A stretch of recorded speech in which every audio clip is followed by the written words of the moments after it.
أن أحمده سبحانه وتعالى حمدا كثيرا طيبا مباركا فيه كما يحب ربنا ويرضى، وأصلي وأسلم على نبينا المصطفى وحبيبنا المجتبى خير الأنام والورى وخير من وضع الثرى محمد صلى الله عليه وسلم. وأشهد أن لا إله إلا الله وحده لا شريك له جل في العلا، وأشهد أن محمدا عبده ورسوله بلغ الرسالة وأدى الأمانة ونصح للأمة وكشف الله به الغمة وجاهد في سبيل ربه حق الجهاد حتى أتاه من ربه اليقين، وترك أمته على المهجة البيضاء ليلها كنهارها لا يزيغ عنها إلا هالك. أما بعد، فيا أيها المسلمون، السلام عليكم warahmatullahi wabarakatuh. Alhamdulillah, pada kesempatan kali ini kita lanjutkan kajian kita yang dimana minggu lalu kita bahas terkait syarat-syarat menjadi manusia berharga di mata Allah Subhanahu wa Ta'ala. Masih ingat gak kira-kira apa saja yang bisa membuat kita menjadi manusia berharga di sisi Allah Subhanahu wa Ta'ala? Pertama dengan ilmunya, kedua dengan ketakwaannya. Dengan ilmu dia meraih takwa, dan dari takwa inilah kita menjadi mulia di sisi Allah Subhanahu wa Ta'ala. Nah, kita lanjutkan di sini. Qala al-muallifu rahimahullah ta'ala, ta'allam fa innal ilma zainul li ahlihi. Ya, ini perkataan Muhammad bin Al-Hasan bin Abdullah ketika beliau ditanya. Kemudian beliau mengatakan, ta'allam fa innal ilma zainul li ahlihi, belajarlah karena sesungguhnya ilmu itu zainul li ahlihi.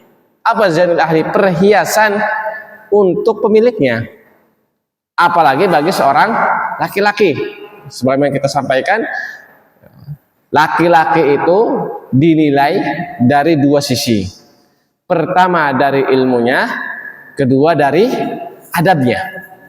Makanya kata Nabi SAW, idza ja'akum man tardawna dinahu wa khuluquhu fazawwijuh.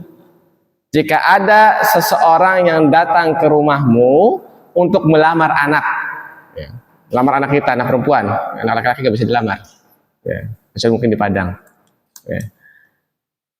Yang dimana lelaki ini dari segi keilmuan agamanya bagus dan juga dari segi akhlaknya bagus, fazawwijuh, maka nikahkanlah, gak boleh ditolak, gak boleh ditolak. Ya. Syaratnya dua, karena memang inilah yang menjadi patokan seorang laki-laki, dari ilmu agamanya dan juga dari adab dan akhlaknya.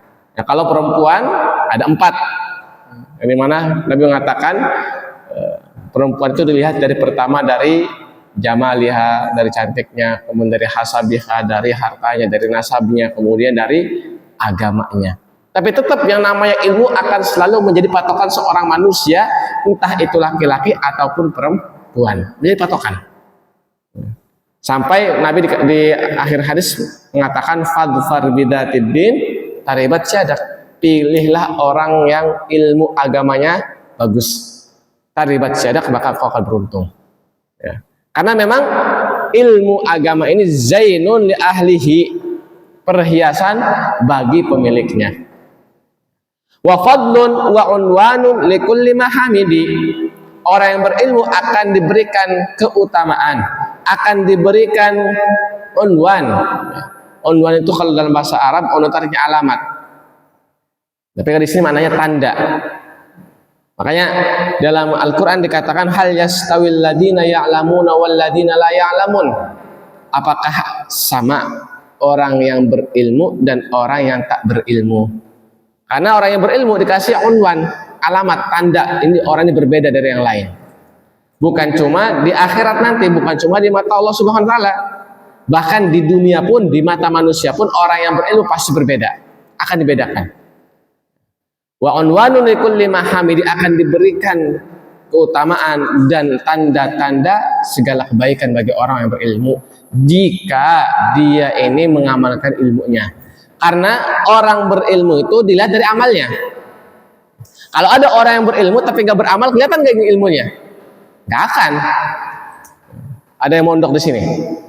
Mondok tahunan dari SD, mungkin dari TK mondok. Mondok dari SD, SMP, SMA, S1, S2, mondok, tapi nggak ngamalin ilmunya. Malah mengamalkan ilmu-ilmu lain, nggak akan kelihatan ilmu agamanya. Walaupun dia sudah pernah mondok. Ya. Wa fadlun wa unwanun likulli mahamidi. Wa kun mustafidan kulla yaumin ziyadatan minal ilmi wasbah fi buhuril fawaidi. Ini syair ya. Syair kalau bahasa Indonesia syair. Ya, wa kun mustafidan kulla yaumin ziyadatan. Kata Muhammad bin Hasan ya. Beliau mengatakan wa kun mustafidan kulla yaumin ziyadatan. Jadilah orang yang selalu mengambil faidah setiap hari. Minal ilmi wasbah fi buhuril fawaidi. Setiap hari tuntutlah ilmu, tambahlah ilmu. Wasbah fi buhuril fawaidi, dan berenanglah di sungai-sungai faidah. Jadi kalau di sini, kalau kita ngeliat dari konteks syair di sini, berarti menuntut ilmu itu wajib setiap hari. Setiap hari harus ada tambahan. Setiap hari harus ada ilmu yang di-upgrade. Makanya kalau para ulama zaman dahulu, itu setiap hari itu ada wiridan. Bukan wiridan subhanallah la ilaha illallah, bukan, tapi wiridan baca buku. Ya. Wiridan itu sesuatu yang kalau bahasa internasionalnya dimayangkan. Apa mayangkan? Diistiqomahkan tiap hari. Ya. Kenapa para ulama punya wirid, ya, terutama orang Indonesia? Karena tiap hari dilakuin, namanya wiridan. Ya. Nah, para ulama itu tiap hari mempunyai wiridan baca. Setiap hari ada target-target baca. Hari ini baca dari halaman sekian sampai halaman sekian. Besok baca dari halaman sekian sampai halaman sekian. Kenapa? Karena kata Muhammad bin Hasan di sini itu wajib diperintahkan. Wa kun mustafidan kulla yaumin ziyadatan. Jadilah orang yang selalu mengambil faidah ilmu setiap hari, bertambah ilmu tersebut. Bukan kurang. Mungkin kalau kebanyakan kita karena mungkin banyak kerja atau banyak mikirin dunia sehingga lupa dengan baca, maka mohon maaf, ada dosa bagi dia. Kan sudah jelas, Nabi juga mengatakan tolabul ilmi faridatun ala kulli, bukan ini hadis satu ya, walaupun hadisnya dhaif. Utlubul ilma minal mahdi ilal lahdi. Ya. Tuntutlah ilmu dari buayan lahir sampai liang lahat. Ya. Berarti ya nggak ada batasan kita menuntut ilmu, wajib gitu. Makanya yuk dari sekarang, siap nggak kira-kira? Kalau di teman-teman pemuda hijrah ini, Taklim Qaulid ini memang sudah ada program ya. Tapi semoga dijalankan, jangan cuma program doang. Ada program dan harus ada laporannya. Itu tiap hari baca buku. Kalau nggak salah lah harus ikut rapatnya, guys. Ya. Ada program tiap hari baca buku minimal 1 halaman.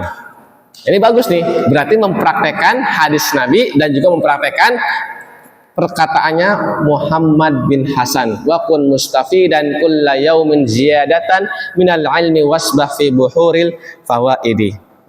Nah begini, dan ini juga yang menjadikan Nabi sallallahu alaihi wasallam mengajarkan kita untuk selalu berdoa. Apa doa? Salah satu doa yang selalu doakan Nabi.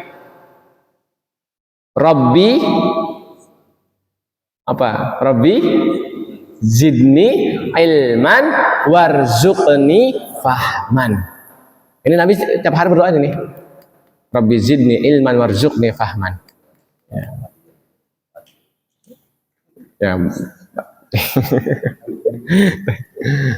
Nah, ini Nabi selalu berdoa kayak gini, dan memang Nabi tiap hari itu belajar lah. Seorang Nabi belajar. Dari mana belajar? Pertama, hampir tiap hari ayat Al-Quran turun. Ya enggak? Hampir tiap hari ayat Al-Quran turun. Jadi Nabi itu memang belajar dari ayat Al-Quran. Sebelum ayat Al-Quran ini disampaikan kepada para sahabatnya, sudah talaki dulu dengan Jibril alaihissalam. Kalaupun tidak ada ayat Al-Quran turun, pasti ada hal yang baru untuk Nabi Sallallahu Alaihi Wasallam. Sebagaimana hadis, bukan ayat, hadis. Nabi menaiki mimbar. Nabi naik mimbar. Nabi kan tingkatan mimbarnya ada 3. Ada 3 enggak nih? 1, 2. Dari bawah. Ya wis ya. Nabi itu undak mimbarnya ada 3. Jadi Nabi undak pertama amin, kedua amin, ketiga amin. Ini bukan ayat Al-Quran, tapi ajaran siapa? Jibril alaihissalam. Nah, Nabi udah naik, khutbah selesai, sholat selesai, para sahabat tanya, Nabi, kenapa gitu? Kok tadi pas naik mimbar bilang amin, amin, amin, amin? Kata Nabi, tadi Jibril datang dan berdoa, barang siapa, doa pertama, barang siapa yang menemukan salah satu orang tuanya atau keduanya sudah tua dan dia tidak berbakti kepadanya, maka binasalah dia. Maka saya katakan amin.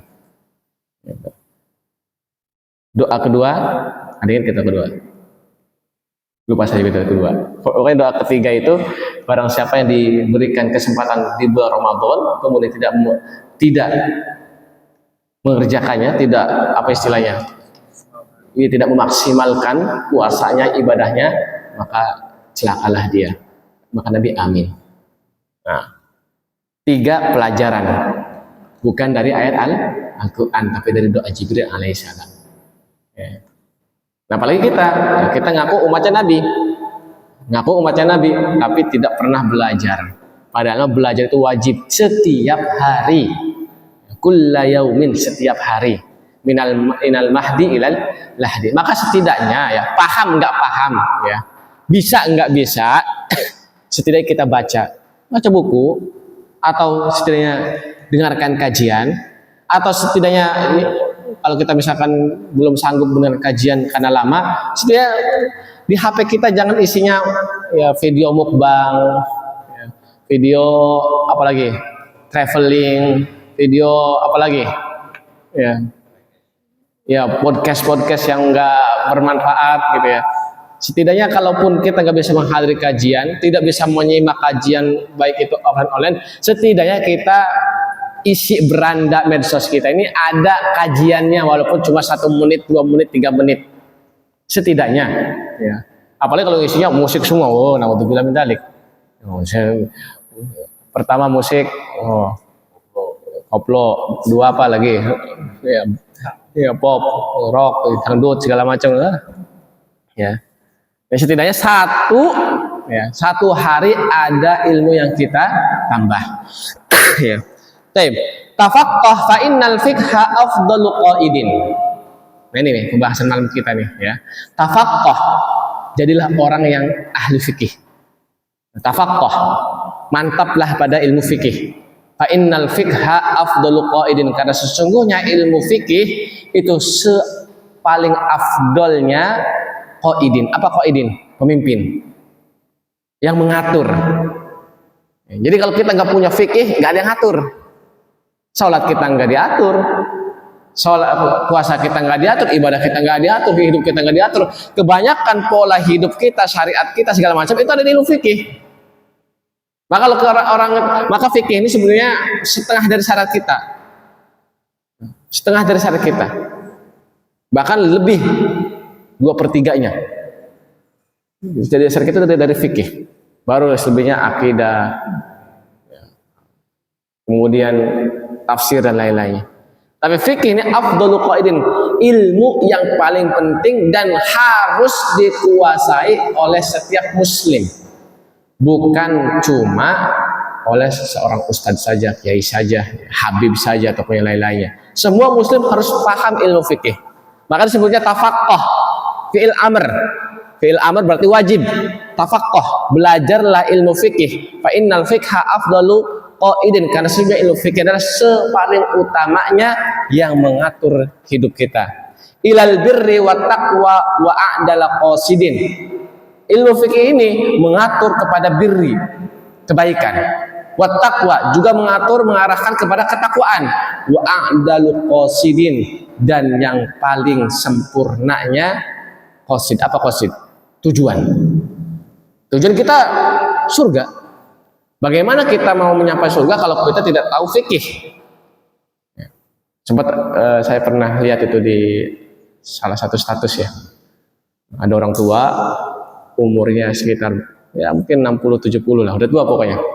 Katanya captionnya, kita tes dulu sebelum hari H. Ditanya tuh, man robbuka, siapa Tuhanmu? Jadi sebelum dia ditanya di alam kubur, mumpung masih hidup ditanya dulu. Man robbuka, siapa Tuhanmu? Man nabiyuka, siapa nabimu? Tanya, Tuhanku Allah, nabinya Muhammad. Mal kita buka apa kitabmu Al-Quran, bisa baca enggak bisa. Percuma ya, tahu Tuhannya, tahu nabinya, tapi ketika tahu kitab Al-Quran ditanya bisa nggak bisa, itu percuma ya, percuma. Penting ya, 3 ini penting. Kalau ditanya imamnya, Imam Mahdi, kiblatnya Ka'bah, ini perbedaan riwayat hadis. Yang pasti ditanya itu Tuhannya, nabinya, sama kitabnya. 3 hal yang harus kita kuasai.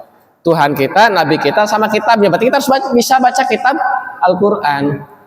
Percuma dong kita tahu Tuhan kita, tahu nabi kita, tapi kita nggak bisa Al-Quran, nggak bisa baca. Karena kenapa? Sholat ada Al-Qurannya. Paling penting, ibadah yang pertama dihisab sholat ada Al-Qurannya. Kalau Al-Quran kitanya masih belepotan, kumaha diterima? Saya lagi-lagi ngomong gak diterima, gak diterima. Emang Tuhan? Ya enggak juga, tapi emang syarat diterimanya ibadah ya udah ditentukan oleh Tuhan kita, Allah Subhanahu wa Ta'ala ya. Tafaqqah fa innal fiqha afdalul qaidin. Nah, ilmu fikih. Apa sih ilmu fikih dan apa bedanya dengan ilmu usul fikih? Pernah dengar nggak? Ilmu fikih sama ilmu usul fikih. Lebih pusingan yang mana? Belajar fikih apa usul fikih? Ya, usul fikih, saya jangankan fikih atau usulnya, ya, Quran aja masih pusing. Ya. Kemudian apa bedanya ilmu fikih sama ilmu usul fikih? Kalau kita lihat dari segi ilmu, hampir semua ilmu itu mempunyai usul. Pasti mempunyai usul. Nah, kalau fikih, kata para ulama, fikih itu al-ilmu bil ahkami syar'iyyah al-far'iyyatil amaliyyati wa tawassul ilaiha min adillatiha tafsiliyah. Ilmu fikih adalah ilmu tentang hukum-hukum syariat. Ilmu tentang hukum-hukum syariat al-far'iyah yang bersifat furu'. Bukan usul ya. Furu', cabang. Ilmu tentang hukum-hukum syariat yang bersifat furu' yang diamalkan setiap hari dari dalil-dalil tafsiliyah, dalil-dalil yang rinci. Jadi nggak bisa tuh kita mau belajar fikih tapi nggak tahu dalil rincinya apa, karena fikih itu diambil dari dalil-dalil yang perinci. Sholat dalilnya apa? Ada dalam Al-Quran. Wa aqimus sholah wa atuz zakah. Wa aqimus sholah. Oh, berarti dalil sholat hukumnya wa aqimus sholah, wajib karena fil amr. Terus tata caranya bagaimana? Ya, cari dalilnya. Ada dalam hadis Bukhari dan Muslim. Tata cara Nabi begini. Ya. Di Bukhari dan Muslim, Nabi takbiratul ihram sepundak. Ya. Di Sunan Tirmidzi, Nabi takbiratul ihram setelinga. Ya. Di Al-Mustadrak, Nabi takbiratul ihram segini doang, sepuser. Nah, cuma kalau di Al-Mustadrak hadisnya dhaif. Jadi yang paling diamalkan, yang paling kuat, kalau nggak begini ya, sejajar dengan telinga atau sejajar dengan pundak. Kalau ini saya dhaifkan. Ya, ada gini. Kemudian sedekapnya Nabi ada yang dalam hadis begini, ada yang pusar, ada yang di bawah pusar, ada yang begini. Pernah dengar? Ya, kayak gini. Ya, tapi nggak ada yang begini. Ya. Nah, ini namanya dalil-dalil tafsiliyah, dalil perinci. Oh, ternyata dalil soal itu ini. Kita ambil salah satunya yang paling kuat dan yang paling rajih. Dari sedekap mana nih? Nah, ternyata kalau bagi saya sendiri yang saya pelajari, yang kuat itu begini dan begini. Ya, kalau yang di bawah pusar dhaif. Kalau yang di samping ini Nabi ketika perang bawa pedang. Nah, kita kan nggak bawa pedang, paling bawanya HP. Iya, di kantong ini. Dulu bawa pedang, ini bawa HP ya. Ya, maka dua ya, yang satu yang di bawah pusar ini dhaif, kalau yang di samping ini kalau kita bawa pedang, itu pun kalau lagi perang. Kalau kita bawa pedang tapi nggak ada musuh, yang tetap biasa. Ini. Kalau yang begini pakai madhab Maliki. Ada. Kenapa? Maliki. Ya, Maliki. Kenapa? Karena di Sudan saya kalau sholat ya begitu. Kenapa? Karena ya di Sudan sholatnya begini saya. Pakailah. Kan takbiratul ihram wajib. Masa sholat kita takbiratul ihram Allahu Akbar megeg. Ya. Ya, kalau bahasa internasionalnya megegeg ya. Dia Allah. Tetap takbiratul ihram, cuma tangannya tidak sedekap. Ini mazhab Maliki. Di Sudan banyak. Hampir semua mayoritas Sudan ya begini tangannya. Ya, enggak sih. Sudan doang. Ada Maliki. Tapi kalau Hambali di Saudi ya tetap begini. Cuma kadang begini. Agak naik sampai ke dada. Enggak tahu nih, kalau di dada saya enggak tahu.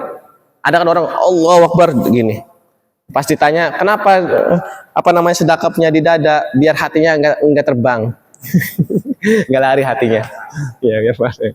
Ya Allah alam ya. Cuma yang saya temukan ya di sini di ulu hati ya, atau di pusar, atau di bawah pusar, atau di samping. Tapi yang dua terakhir ini ya, dhaif kalau di sini ketika perang. Ya. Baik ya. Nah, ini ilmu fikih.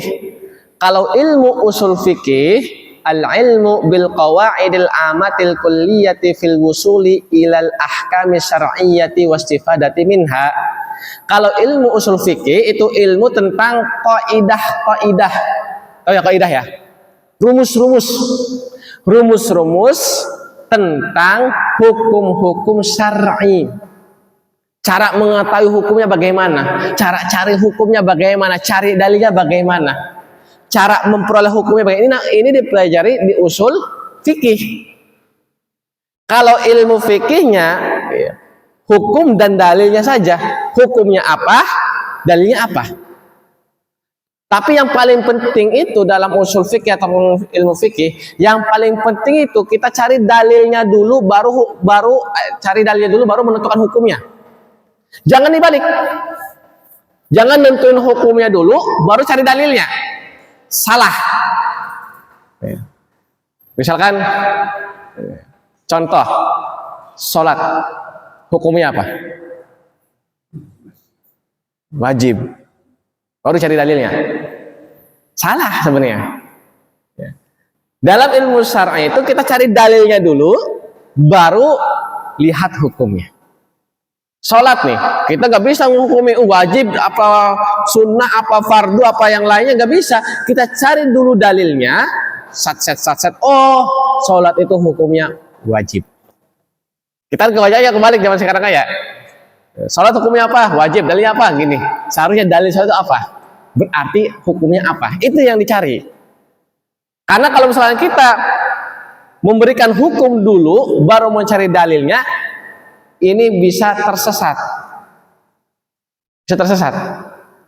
Misalkan kita ada air nih, ya, air. Kita udah kasih hukum air ini haram. Baru kita cari dalilnya. Enggak ketemu dalilnya, akhirnya mengkiaskan ke sana ke sini yang enggak masuk ke hukum tersebut. Jadi memaksakan hukum akhirnya. Paham gak nih? Nyampe enggak? Ya. Jadi cari dulu dalilnya, baru mencari hukumnya. Bukan mencari hukumnya baru mencari dalilnya. Kebalik. Ini kebanyakan ya, kelompok-kelompok yang mohon maaf, yang mungkin nyelimpang ataupun sesat. Kebanyakannya mereka mencari hukumnya dulu, baru mencari dalilnya. tidak mencari dalilnya, baru apa itu hukumnya. Seperti orang filsafat, mereka mencari hukumnya dulu, baru cari dalilnya. Sesuai nggak dalilnya? Gitu kan ya? Sesuai nggak dalil sama dia? Kalau sesuai dalil sama dia, maka dia ambil. Kalau tidak sesuai dalil dengan dia, maka dia nggak ambil.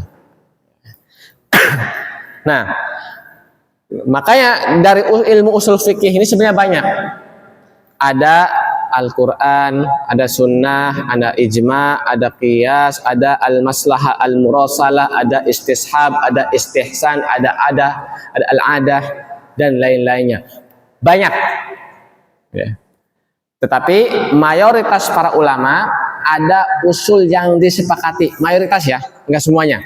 Mayoritas. Kalau kita bilang jumhur ulama atau mayoritas ulama berarti kebanyakannya. Mayoritas para ulama mengatakan usul fikih yang disepakati itu 4. Pertama, Al-Quran sudah pasti. Kalau ada orang yang tidak percaya Al-Quran, nggak pakai Al-Quran, sudah pasti sesat. Yang kedua, As-Sunnah, hadis Nabi Shallallahu Alaihi Wasallam yang sahih.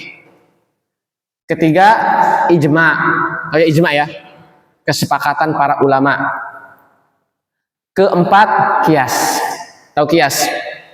Membandingkan 2 permasalahan dengan 1 dalil. Ada yang bisa ngasih contoh nggak? Contoh kias. Yang jauh-jauh, beberapa tahun yang kemarin, corona. Apa hukum corona? Ada nggak hukum corona? Ada nggak dalil corona? Nggak ada. Khusus dalil corona. Nggak ada. Nabi nggak pernah bersabda, idza ja'akum corona faltazimul buyut. Jika datang corona maka di rumah saja. Nggak ada dalilnya. Ya. Terus hukum-hukum corona itu dari mana? Dari hasil kias dengan wabah-wabah yang pernah melanda di zaman Nabi, dari zaman para sahabat. Kias. Ya, kayak wabah kusta di zaman Nabi. Bagaimana ketika di zaman Nabi ada wabah kusta? Oh begini, maka simpulkan di dalam corona ini juga. Ya. Baik. Nah 4 ini, walaupun 4 ini sebenarnya masih ditentang sama madhab Dhahiri, Abu Daud ad-Dhahiri, atau itu beliau nggak mempercayai adanya ijma dan tidak mempercayai adanya qiyas. Dalil itu cuma tok 2, Al-Quran dan Sunnah. Wes beres. Sepakat nggak? Sepakat. Oh jadi Dhahiri sekarang ya? Kemarin Syafi'i. Ya. Cuma ini doang. Kenapa? Ini sempat jadi perdebatan dan diskusi hebat ketika saya di Sudan antara ulama-ulama kita sendiri. Karena ulama-ulama kita itu ya macam-macam juga. Ada yang madhabnya Dhahiri, ada yang madhabnya Hambali, ada yang madhab Syafi'i. Pernah didudukan bareng ngomongin masalah ijma dan qiyas. Ya. Kata syekh kita yang madhabnya Dhahiri, enggak ada ijma dan qiyas tuh. Kata ulama-ulama kita yang lain, ada ijma itu. Contohnya apa? Contohnya pengumpulan Al-Quran, contohnya tartib Al-Quran, contohnya banyak. Terus beliau mengatakan itu bukan ijma, itu sudah perintah katanya. Ya, perintah Khulafaur Rasyidin, yang dimana Khulafaur Rasyidin termasuk termasuk sabda, termasuk hukum, termasuk sunnah. Karena Nabi bersabda, alaikum bisunnati wa sunnati khulafai ar-rasyidin. Gitu. Kasih contoh lagi. Ya ujung-ujungnya ya dewek, nggak ketemu. Ya. Cuma kalau pendapat saya sendiri, hukum usul fikih mengikuti jumhur. Ada Al-Quran, ada As-Sunnah, ada ijma, ada Al-Qiyas. Sebenarnya ijma itu pernah terjadi, ya. Terutama di zaman Utsman bin Affan, juga di zaman Ali bin Abi Thalib, dan mungkin beberapa permasalahan sekarang, seperti beberapa permasalahan yang ada corona, ya, ketika ada corona, PSBB segala macam, ya, mungkin itu hasil ijma juga. Contoh seperti penulisan Al-Quran. Penulisan Al-Quran itu dulu, Al-Quran itu tidak ditulis dengan syakl. Tahu ya syakl ya? Harokat. Nggak ada harokatnya. Fathah, kasroh, dhammah, tasydid. Nggak ada. Bukan gundul. botak. Ya. Ya. Kenapa? Kalau gundul masih ada lah rambutnya ya. Ini botak karena enggak ada, jangankan harokat, titik enggak ada. Antum lihat ini tulisan, ini enggak ada harokatnya, bisa baca enggak? Bayangkan enggak ada titiknya. Bayangkan enggak ada titiknya. Ya. Wakun mustafi dan kulla yaumin ziyadatan. Nunnya enggak ada titiknya, taknya enggak ada titiknya, fa-nya enggak ada titiknya, ya-nya enggak ada titiknya, za-nya enggak ada titiknya. Bagaimana antum baca? Yo. Ya. Nah, kapan adanya titik? Di zaman Ali bin Abi Thalib. Kapan adanya harokat? Di zaman Ahmad bin Khalil, tabi'in. Ini kalau nggak ada yang namanya ijma, nggak mungkin adanya harokat di dalam mushaf kita. Karena di dalam harokat itu nggak ada di zaman Nabi, bahkan di zaman Khulafaur Rasyidin nggak ada. Ada di zaman Ahmad bin Khalil, tabi'in. Fungsinya apa? Untuk memudahkan kita yang bukan non Arab. Kalau orang Arab bisa aja baca. Makanya di zaman Umar bin Khattab, pernah mendengar salah satu orang Arabi mendengar. Ya, baca Al-Qurannya gini, surat At-Taubah ayat pertama, innallaha bari'un minal musyrikina wa rasulih. Seharusnya wa rasuluh, dia baca wa rasulih. Kenapa? Enggak ada harokatnya mushafnya. Nah, kita udah dikasih harokat pun belum bisa baca. Oh, keterlaluan ya. Enggak ada harokatnya, akhirnya baca wa rasulih. Kata Umar, idza kana Allahu bari'un minallahi minal musyrikin wa rasulih fa ana bariun min hadal qari. Jika Allah berlepas diri dari orang musyrik dan nabinya, maka saya berlepas diri dari orang yang baca ini. Kedengar sama orang bacanya, Umar ngomong itu. Terus bertanya, emang baca yang benar gimana? Baca wa rasuluh. Disitulah Ali bin Abi Thalib selanjutnya mengatakan al-fa'il marfu, al-maf'ul nasab ya. Baru di situ mulai ada ilmu nahu. Ilmu nahu. Ya. Berarti ijma itu ada bagi kita ya. Baik. Nah, ilmu fikih sendiri itu terbagi banyak. Ada berapa kira-kira ilmu fikih? Fikih sholat, fikih zakat, fikih puasa, fikih haji. Benar nggak? Benar nggak? Wah, kurang ngopi ini. Ya. Mungkin minggu depan harus ada kopi nih biar melek ini. Ya, bukan kode ya. Ya, anjuran.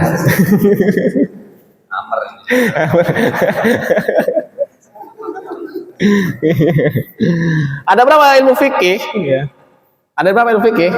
Kalau kita lihat ada sekitar 4 atau 5. Kita hitung sama-sama. Pertama fikih ibadah. Ya, fikih ibadah. Kedua fikih muamalah. Ketiga fikih nikah. Sebelum udah khatam. Berapa hari lagi? 4 hari lagi. Khatamin dulu. Ini beliau mau nikah nih. Kita doakan semoga lancar sampai hari hanya ya. Menjadi keluarga yang sakinah, mawaddah, warahmah sampai ke surganya nanti. Ya. Fikih nikah wajib. Keempat, fikih. Ya, kalau ada fikih nikah berarti ada fikih talaknya. Harus belajar juga. Jangan fikih nikahnya doang. Ya nanti nikah mulu nanti. Fikih nikah sama talak, kemudian fikih miras, warisan, faraid. Yang kelima fikih jihad.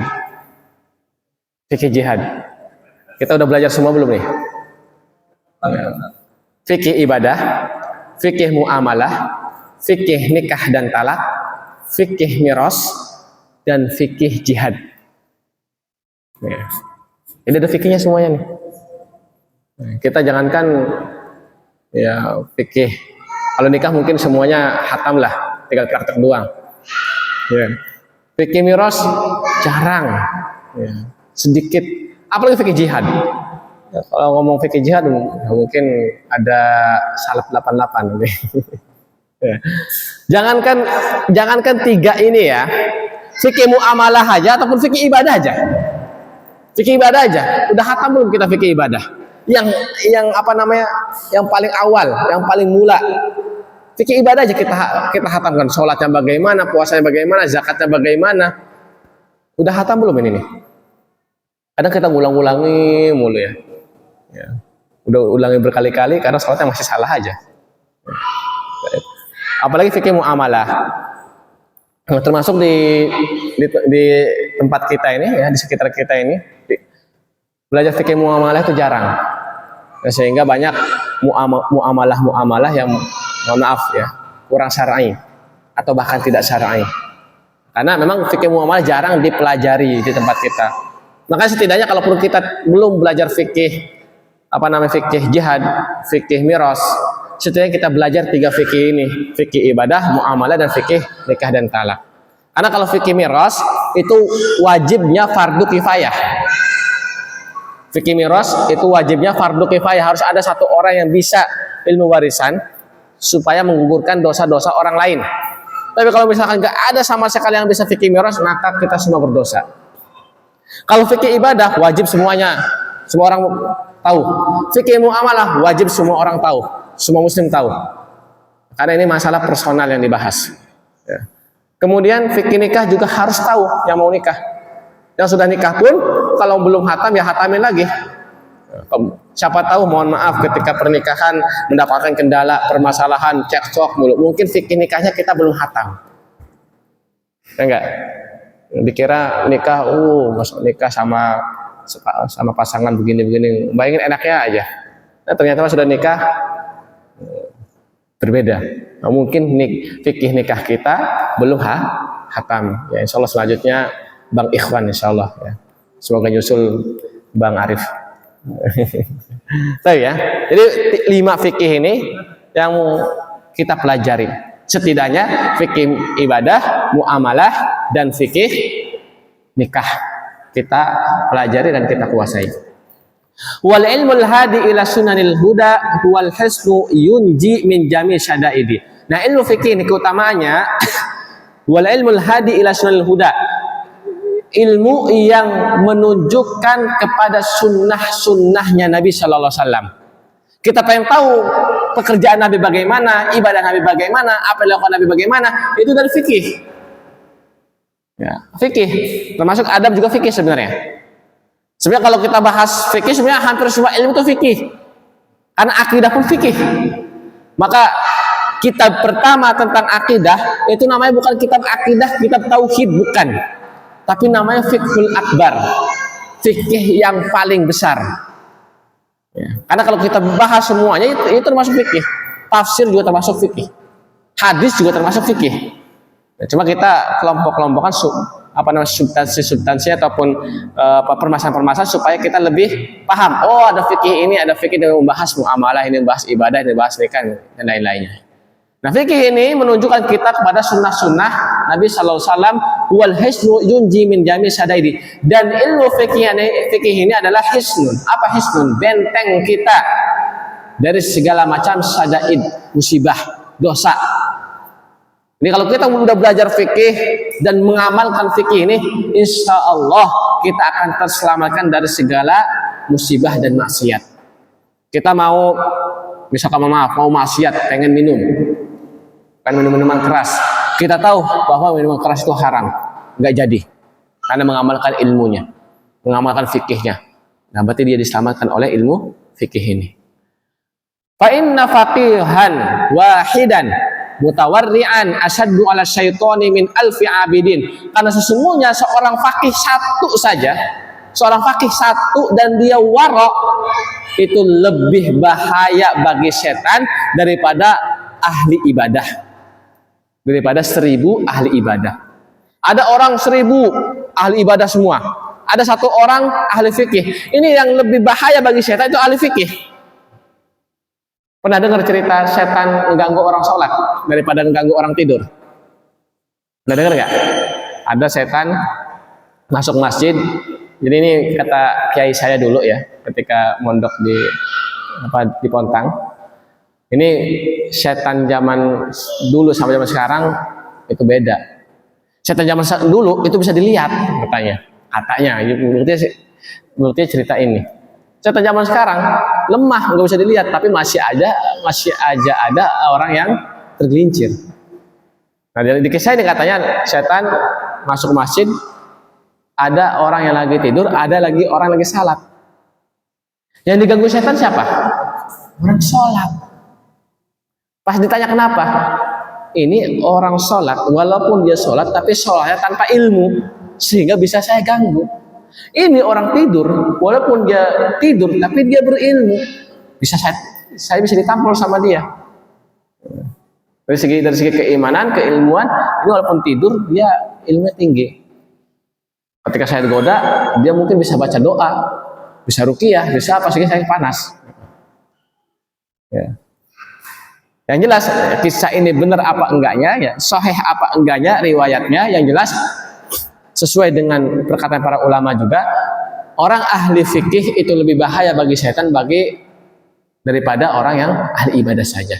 Karena banyak orang ahli ibadah tapi ibadahnya tanpa ilmu, sehingga ibadahnya tidak sesuai dengan tuntutan Nabi Sallallahu Alaihi Wasallam. Ketika ibadah itu tidak sesuai dengan tuntutan Nabi, maka mohon maaf, mardudah, tertolak. Man amila amalan laysa lahu amruna fahuwa raddun, kata Aisyah radhiyallahu anhu di hadisnya. Hadis Nabi Sallallahu Alaihi Wasallam. Barang siapa yang beramal suatu amalan yang tidak sesuai dengan perintah kita, perintah Nabi Sallallahu Alaihi Wasallam, fahuwa raddun, maka dia tertolak. Tapi orang yang berilmu, walaupun amalnya sedikit, tapi karena dia berilmu, maka pahalanya lebih besar daripada seorang yang ahli ibadah saja. Maka di sini pentingnya ya, setiap ibadah kita, pekerjaan kita, jika itu berkaitan dengan agama kita, maka harus sesuai dengan ilmu fikih, ilmu agama yang telah diajarkan oleh Nabi Shallallahu Alaihi Wasallam. Baik, cukup ya. Ada pertanyaan sebelum kita akhiri? Sebenarnya ada beberapa masukan. Ya. Ada sekarang kita belajar ilmu fikih. Sebenarnya ada beberapa masukan. Apakah kita perlu men-switch kajian kita, ya materinya. Jadi sekarang kita belajar akhlak, mungkin besok belajar fikih. Jadi 2 minggu, atau tetap akhlak sampai selesai. Tapi kita nggak tahu juga nih selesainya nih. Ya Iya, kita kan udah berapa pertemuan ini, sebelum Ramadan udah mulai kan. Ini baru berapa halaman ini? Baru 3 halaman loh. Udah berapa pertemuan kita? 3 halaman ini. Ya. Kecuali kalau kita di pondok ya, karena tiap hari ngaji, mungkin kitab ini mungkin selesai 1 semester.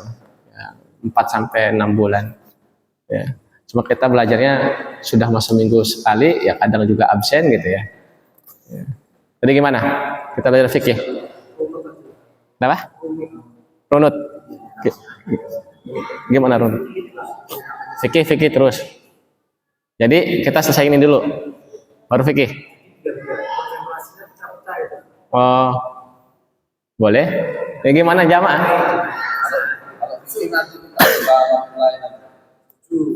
Oh, fikih buka waktu lain. Mungkin hari apa nih? Hari